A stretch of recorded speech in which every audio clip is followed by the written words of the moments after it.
we start, how many of you already have had problems implementing analytics in your projects? Yeah, we had a lot as well. And in this talk, I'll be presenting the solution that we used to solve a lot of the problems that we were having at Adidas. For the solution, we used code generation plus the power of Kotlin Multiplatform to make it able to publish the same solution for iOS and Android. So the agenda is, I'll start explaining how we use analytics at Confirmed. I'll explain about also the project. The former solution that we used, the problems that it brought to us when we were using it. And then afterwards, I will present the proposal of the new solution, the new language that we built to specify the analytics events, the technologies that we used to implement this solution, and then afterwards, in the end, I'll present the results that it brought to us after implementing this new solution, and also what we plan to, because it's still evolving. We are still evolving the solution, adding more features, and then I'll present what we are planning to build it there, and also the specification in the end of the solution. So you can check I'll put a QR code in the end, and you can check there and see the specification. So a bit about me. I'm Brazilian, work at Adidas as an Android software engineer, working in the foundational team. So this team, we build technologies that are used in all mobile applications of Adidas. And I also have a bit of experience with mobile games development. So just a bit about the project. I work on Confirmed. It's one of the apps for Adidas. It offers like a premium experience. It's like the main public, the target public that uses this app is for sneaker fans. So the app, it offers like a product, a premium experience. It just doesn't offer only products. Offer like the storytelling of the product. It offers content around the product and etc. It's also the place where we sell the products and where you offer the products for that we have with partnerships with Kanye West, Gucci, etc. It's available for Android and iOS. It has more than 4 million people, 4 million active users in the last month. And also we already released it in North America, China, here in Europe, Japan, and soon will be in more countries. So we are evolving. And let's go to the next slide. So now, how do we use analytics in Confirmed? We use it to give more data so we can evolve the product. So we have the KPIs, we map them, and then we use the data to see if something that we released was either successful or not. And also we use the data to deep dive into potential problems and fix them by improving the user experience. And also we use it for A/B testing implementation. And how were we implementing analytics in the beginning? So for at Adidas Confirmed, we use AMPLITUDE. AMPLITUDE is an orchestrator where you can connect multiple providers and just send the events, the data to AMPLITUDE, and then it sends to the other providers. And for example, one of the providers that we use is Amplitude, but we also use, for example, Firebase Analytics. And each event was a data class, so we had to create a class for each event. Just as a recap, events are things that you send to the provider, like each action that the user is executing in the app, you can imagine this is an event. And then you can have, for example, in this case here, we have the class and we have the points. Each event can have one or more attributes, and the attributes, they add more information to the event, to the action that the user is executing. So when someone is analyzing the data, you can see like the attributes, and you can have more information when analyzing the events. So each event was a data class we had to create. And then this is a screenshot in one of our providers, in Amplitude. In the left side, you see like the history of the user, like which actions the user they were triggering in the app. And then if you click one of the items there, you can see more information. So in the right corner, here in the bottom right corner, the event properties section, you can see the attributes that were sent along with that event. So you can analyze the whole activity of the user, and you can use this data to evolve the application. The problems that this implementation brought to us, we had to, for each event, we had to create a class and follow a similar structure. And it was a lot of boilerplate code. And also it brought inconsistency because since we support Android and iOS, we had to do the same thing for Kotlin and for Swift. So it doubles the chance. For example, you can create an event. It has a name in Kotlin, and it has a different name just with a type or a different understanding of the event in Swift. Or attributes, they could have different names per platform. That was creating a lot of noise for the persons that were checking the analytics data. And also, it wasn't providing documentation, really good documentation, because we had events in Kotlin and we had events in Swift. And then for understanding the events, you had to understand about the programming languages, that was Kotlin or Swift. And then the idea that we had, the proposal for this new solution, create a common language for defining events, and also to use the same structure after having this common language. We could use this structure to do something that we could use for both platforms, iOS and Android, and also make it possible to define events without having any kind of programming knowledge. So you could read this new structure and you could understand without even knowing Kotlin or Swift. And also this structure could serve as a documentation, as a single source of truth for the events, and we could check the events, see the attributes, and understand how each event works. And lastly, we could also read this structure and generate code that could be used in all front ends. So this is a diagram of how the solution works. Here on the repository part, imagine this is a Git repository where we will store all the event definition files, and then we would feed these files into a code generator. This code generator is written using Kotlin, along with the power of the Kotlin Poet library that is used to write Kotlin code. So you will use Kotlin to write code that writes Kotlin code. So it's kind of like sometimes you can like lost yourself because you were writing code that writes code. And then afterwards, this library generates code using Kotlin Multiplatform, so we can publish an Android library and also an iOS library with the same code. And then how are the files structured in this repository?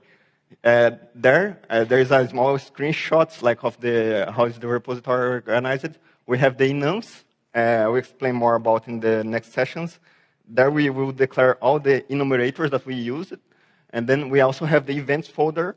And we have folders inside this events folder. Each folder is like a domain. You could imagine a domain as a screen, and then inside that domain, you add all the events that are triggered inside that domain. So each event is also a file.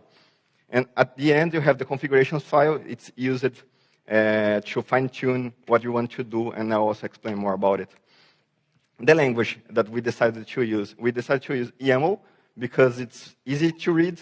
And it was funny also because we had the first talk with Hadi, and he told about YAML. So we used it for representing the event. And then in the beginning, you have the name of the event. This name will be used to send the event to the providers. And also you have the type of the event. And then we have two types. We support two types currently. It's the screen. When you open a screen, it's a screen event, so it says that you saw something in the app. And then we also have the default event. It's meant for actions that the user executes in the application. Afterwards, we have the scope section. So each scope, we use it to group attributes. So each scope can have multiple attributes, and the scope also has a name. I'll explain more about how do we use it. And also, lastly, we have the attributes.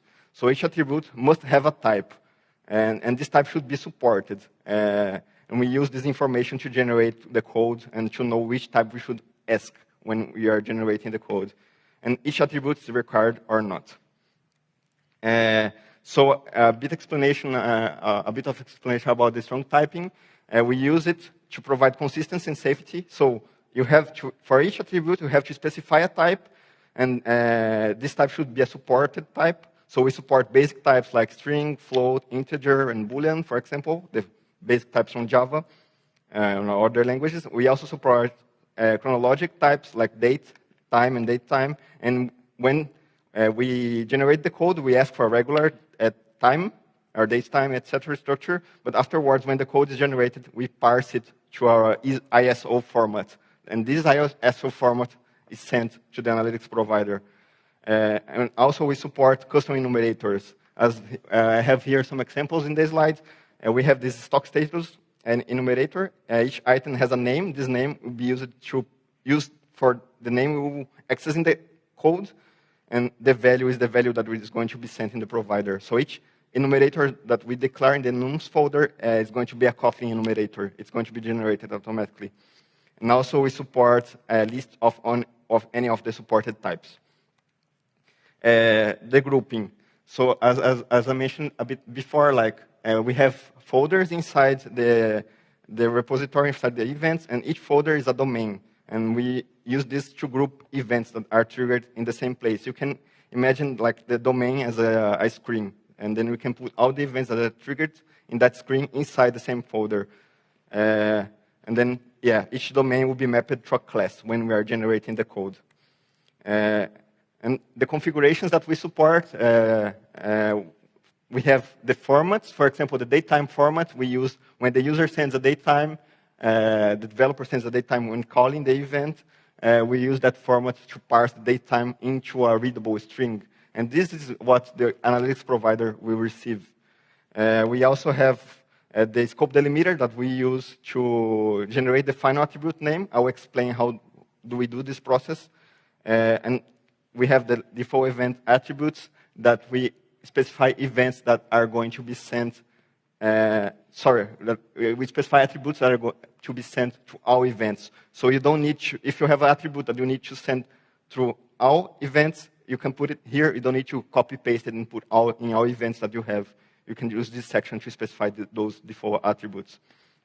And they follow the same structure as the other attributes. They have to have a scope, and each scope can have more attributes, one or more attributes, and the attributes, they have the type, name, and also if they are required or not. And then I will show you here an example, how do we generate the code. So here in YAML, we have this PDP char event. It's structured in YAML in this side. And then in the other side, where the arrows are pointing to, we have the Kotlin code. It's generated by using Kotlin Poet. So in the yellow rectangle, we have the class. This class is generated for each folder that we have for the domain. And then for each event that is inside that folder, we are going to map into a method. So each event is a method. And then we have the product article ID and the product status, because there, just to explain a bit about how it works. So for the first one, we have the scope screen, and then we have the attribute name. It has a type of string and a value. So, but it's not here in the generated function. Why it's not here? Because when we have a value, we are always going to have that value set. It's used for when you have an attribute that will always have that value. And in this case, if the attribute has a value, you just don't send it to the generated code as a parameter of the function. And then going to the next one, the product scope, we have the article ID, which has a type of string, and it's required. You can see it there in the function, the first parameter of the function, the product article ID. We get the type here, and then when you call this function, you have to send that attribute because it's required. And lastly, we have the stock status, which has a type, which is an enumerator, and then we have the parameter in the function product stock status. In the body of the function, we create a map, a mutable map, and then we set the key is the name of the attribute, and the value is the value of that attribute. This is going to be sent to the analytics provider. So as you can see, the first line there, we have a screen, 2 dots, name. And then the screen is the name of the scope. And then the 2 dots is here we can see the scope delimiter. We specify how we join the scope plus the attribute name. We use 2 dots in this example. So the generated code will have 2 dots. And then it sets the value that's, because it's already set in the YAML specification, so it should always have that value. And then we have the product article ID. And then it's the same. We put the scope name, 2 dots, the attribute name.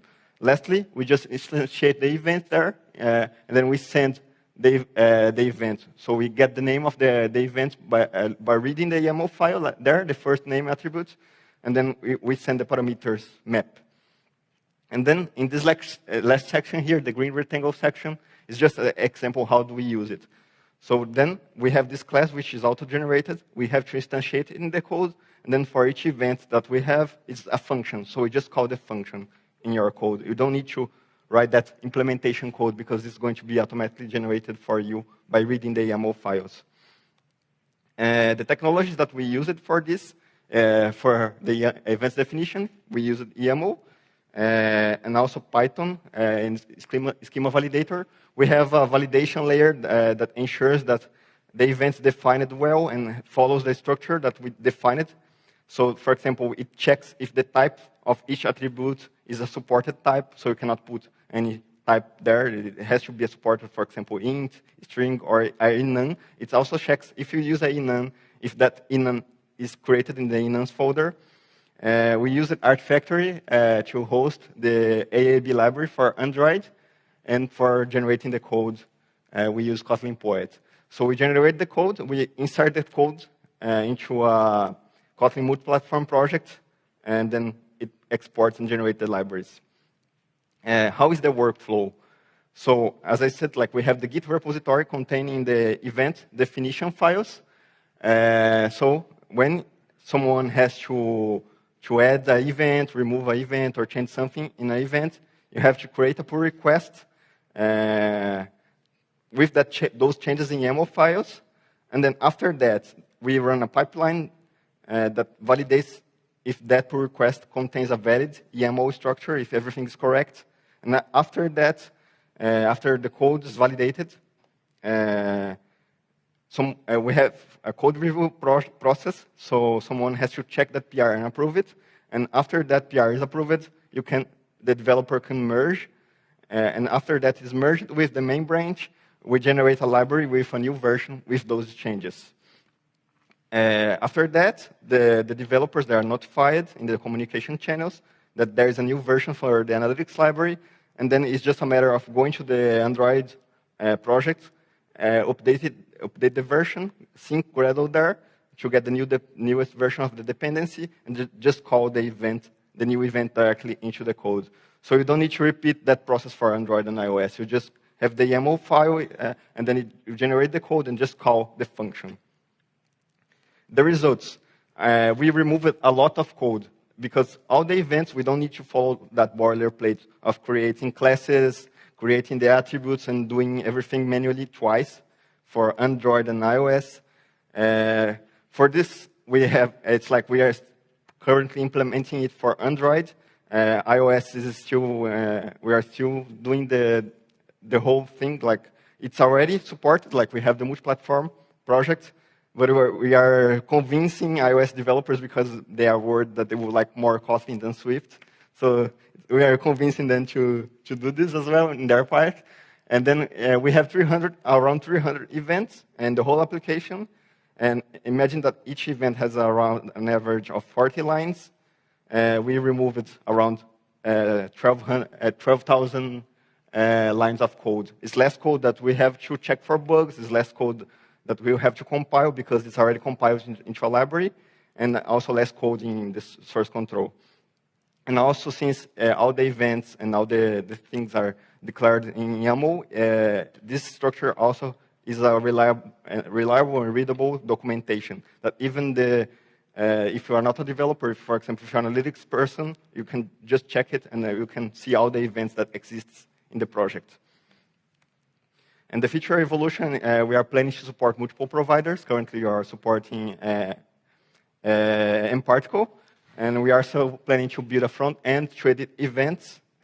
Currently, you have to edit YAML files, but then in the future, we want to have a portal to do this. So even analytics could go there and add events, modify events. They don't need to work with Git.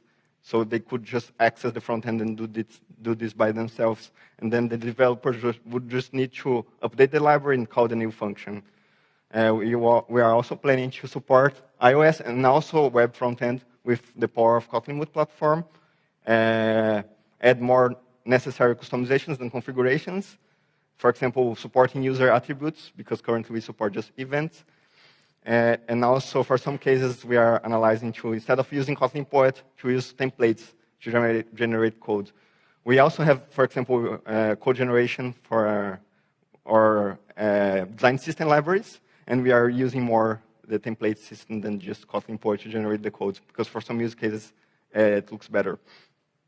And yeah, that's it.